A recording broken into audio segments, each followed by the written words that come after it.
Wow, ang lalaki. Galing yun eh. Ay, grabe. Mukhang makakadalawang peraso ko today. Nung last isang peraso eh. Dalawa lang. Ay, ang laki nung nakain namin, kuya. Tabi, nakakarami din. Oo. Hindi naman marunong mag... Ay, no, babae, no? Tataba pa. Oo. Ako rin, hindi na nga yun. Ang isda o, ilipat natin doon. Ang tataba, te. Ha? Ang tataba. Babae. Kaya mataba rito, babae. Oh, grabe. Hilig ni Fred. Babae. Grabe. Hilig lang, pero yung babae hindi humilig. May ano na siya, oh. May ano ang tawag dyan?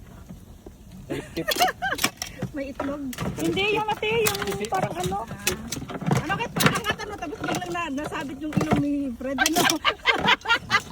Ang malakalayo nga ako, putang na, ninanalangin. O, chairman ha? Talaga ako, love na love mo ako, chairman. Iyak. Ang lalaki, grabe, oh. Love na love mo ako talaga, chairman. Sinasabi ko lang. Hindi ko naman sinabing mangyayari. Sabi ko lang yung baka mamaya. Ganun ang mangyayari. Baka lang, pinag-iingat ka lang, ikaw naman. Yan na. Nandiyan yung kamay mo.